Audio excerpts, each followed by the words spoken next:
ఓం శ్రీ గురుభ్యో నమః. ఓం శ్రీ మహాగణాధిపతి నమః. అందరికీ నమస్కారం. ఈ వీడియోలో దేవీ భాగవతం ప్రథమ స్కందములోని అష్టమ అధ్యాయంలోని భాగాన్ని గురించి తెలుసుకుందాం. దేవీ భాగవత్ మహాపురాణంలో ప్రథమ స్కందము అష్టమ అధ్యాయంలో ఉన్నది మధుకైటవుల యుద్ధ ప్రయత్నాల గురించి వివరణ ఉంది. ఈ విషయమై శ్రీ మహావిష్ణువు యోగనిద్రలో ఉన్న విషయాన్ని గురించి ఇక్కడ మునివరులు వివరిస్తున్నారు. ఓం శ్రీ సర్వచైతన్య రూపాం తాం ఆజ్యాం విద్యాంచ ధీమహి బుద్ధిం యాన ప్రచోదయాత్. మా బుద్ధులను ఆత్మచింతనముకై ప్రేరేపించు దేవియు సర్వ చైతన్య రూపము ఆద్యయు మహావిద్యయు నాకు శ్రీ భగవతిని ధ్యానిస్తున్నాము. శ్రీ దేవి భాగవతంలోని 8వ భాగంలోని ఇప్పుడు సర్వశక్తి స్వరూపుడి ఆర్య దేవత అనుట కారణం ఏంటనే విషయాన్ని తెలుసుకుందాము. ఋషులు ఇట్లు చెప్పడం ప్రారంభించారు. మహానుభావ, వేదశాస్త్ర పురాణములను పండితుల వచనములను వినుట వలన మా హృదయములు అందొక నిశ్చయమైన స్థితి ఏర్పడి ఉన్నది. బ్రహ్మ విష్ణు మహేశ్వరులు ముగ్గురే సనాతన దేవతలు. ఈ బ్రహ్మాండములందు వీరిని మించిన ఏదియూ లేదని మా యొక్క నిశ్చయము. కాల పాక వర్షమున తమ్మి చూలి లోకములు నిర్మిస్తుంది. తమ్మి కంటి బ్రోచును అలాగే ముక్కంటి లయింపజేయును. వీరే అన్నింటికి కారణభూతులవుతారు. పూర్వముఖ నాటి సద్రూపము ఉండెను. అదే ముగ్గురు దేవతలుగా మారి ఉన్నారు. ఆ ముగ్గురును సత్వము, రజస్సు, తమస్సును గుణములు గలవారు. వారే బ్రహ్మ హరిహరులు సకల కార్యకారణ దక్షులు. ఆ ముగ్గురిలోన శ్రీ విష్ణు భగవానుడు శ్రేష్టతముడు. అతడే ఆదిదేవుడు, పురుషోత్తముడు, మాధవుడు, జగన్నాథుడు, కార్యదక్షకుడు అని పేరొందెను. ఆ మహా తేజస్సు యొక్క హరి ఎదుట నిలవబడిన అతనిని కాదని ఎవ్వడు ఏదీనూ చేయలేకపోతాడు. ఆయన జయించలేడన్నమాట. అంతటి లోకనాథుని సైతము యోషుని చేసి యోగమాయ నిద్రపుచ్చింది. అంతటి మహాశక్తివంతుడే యోగమాయ నిద్రపుచ్చిందట. ఎందుకు ఎలా నిద్రపుచ్చింది అనే విషయాన్ని ఇక్కడ పరిశీలిస్తున్నారు. ఆ విష్ణుని అద్భుతమైన లీలలను, విజ్ఞానమును, కార్యాచరణ సమర్థతను ఈరోజు ఏమైంది? మాకు ఈ విషయం సందేహం కలుగుతున్నది కనుక మా మనస్సులకు నచ్చినట్టుగా మా ఏర్పడిన సందేహాన్ని తొలగించే విధంగా విషయాన్ని వివరించము అని మునులు వేడుకుంటున్నారు. భగవంతుడగు హరిని కూడా జయించిన మా మహాశక్తి ఎవరు? ఆ మహాశక్తి ఎవరు?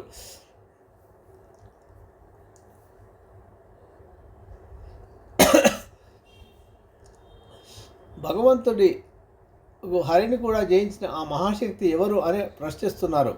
ఆమె ఎవరి మూలమున ఇంత గొప్పదైనది? ఆమెకు అంత సామర్థ్యం ఎలా వచ్చింది? ఆమెను మహాశక్తి అని ఎలా పిలుస్తున్నారు? సర్వేశ్వరుడు, సచ్చిదానంద విగ్రహుడు, పరమాత్మ పరానందుడు, వాసుదేవుడు, జగద్గురువు శ్రీ మహావిష్ణువు, సకలకర్త, సర్వవ్యాపి, పరాత్పరుడు, విరజుడు, పావనుడగు శ్రీహరికి నిద్ర ఎట్లు తొలగిపోయాను? నిద్రకి ఎలా లొంగిపోయాడు? మాకి ఈ విషయమంతయు మిగులు ఆశ్చర్యము కలుగు సందేహమును కొల్పుచున్నది. నా తెలివియును కత్తితో మాయి సందేశమును ఛేదించము. మాకు తెలియని ఈ విషయాన్ని కత్తితో సందేశాన్ని తొలగించమని మునులు వేడుకుంటున్నారు అన్నమాట. అప్పుడు సూర్యుడు ఇట్లా మునులకు వివరించడం ప్రారంభించాడు. ఈ చరాచర ప్రపంచములంది సందేహములన్నీ తీర్పగలవాడొక్కడును లేడు. బ్రహ్మ తన యులగు సనాతనమును దీనికి ముగ్ధులైరి. నారదుడు, కపిలుడు మున్నగు వారలే ఈ ప్రశ్నను సమాధానం దొరకగా చింతించిరి. ఇక దీనిని విమర్శించుటకు నేను ఎవడను? ఆ విష్ణువే సర్వగుడు, సర్వపాలకుడును అనే వేదములందు ఉన్నది. అతని వల్లనే ఈ చరాచర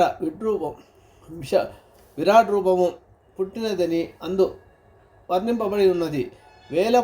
వేలుపులెల్లరో శ్రీమన్నారాయణుడు, విశ్వకారుడు, ఋషికేశుడు, జనార్దనుడు, మేఘవర్ణుడు నగు విష్ణునకు దోసిలి యొగ్గి ఉపాసన చేస్తుంటారు. కొందరు చంద్రమౌళి, ముక్కంటి, పంచవక్రుడు, వృషవాహనుడు, మహాదేవుడు, వామదేవుడు, సకల నిగమ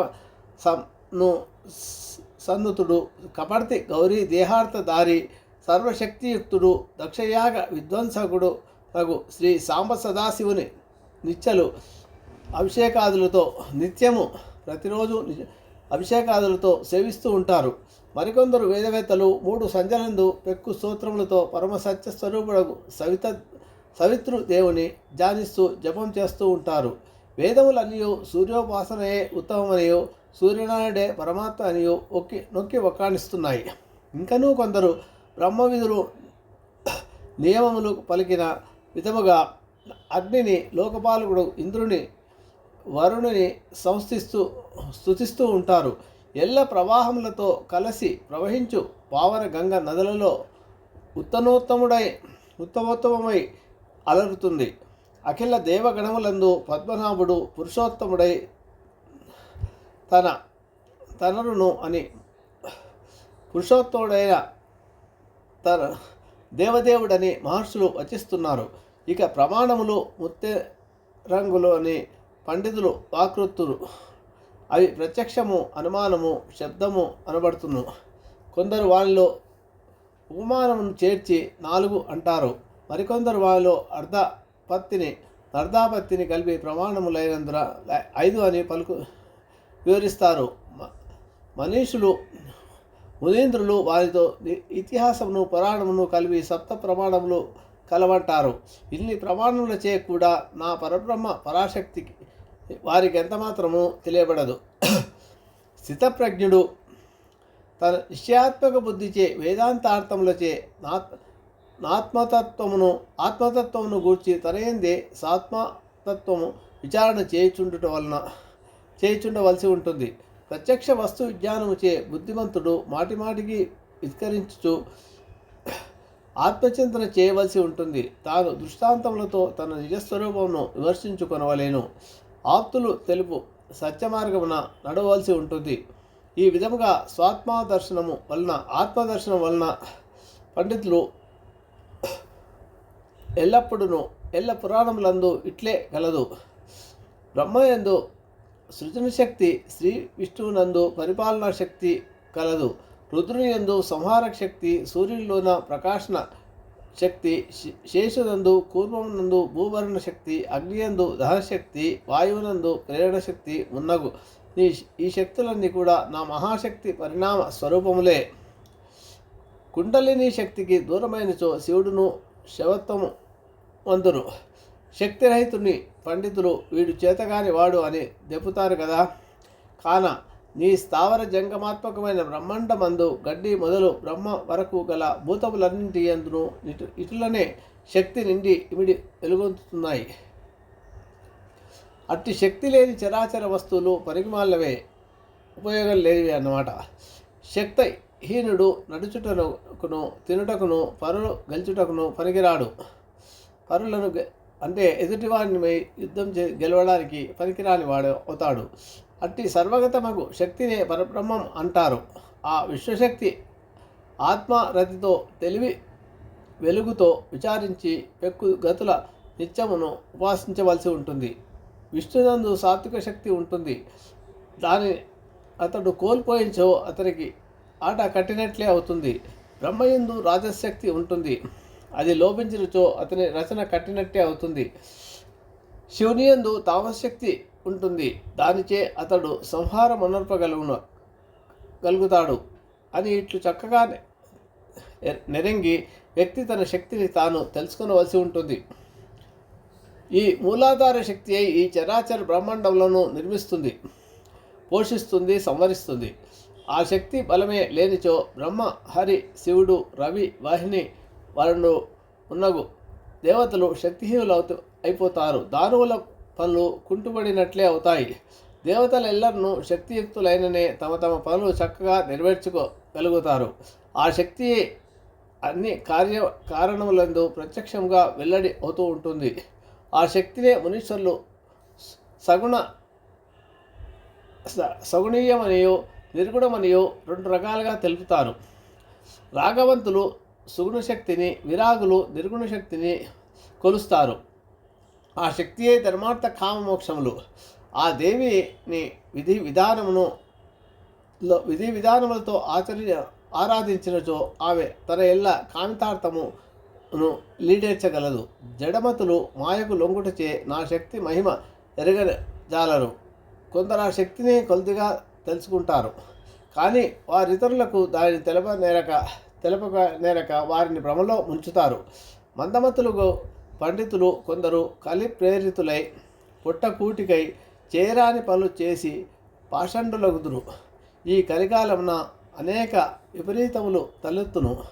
కానీ ఇతర యుగములందున్న ధర్మములు ఏవీ లేనే లేవు. విష్ణువు దేవి దయకై కొన్ని వేల సంవత్సరములు తీవ్ర తపమాచరించుచూ ఉంటాడు.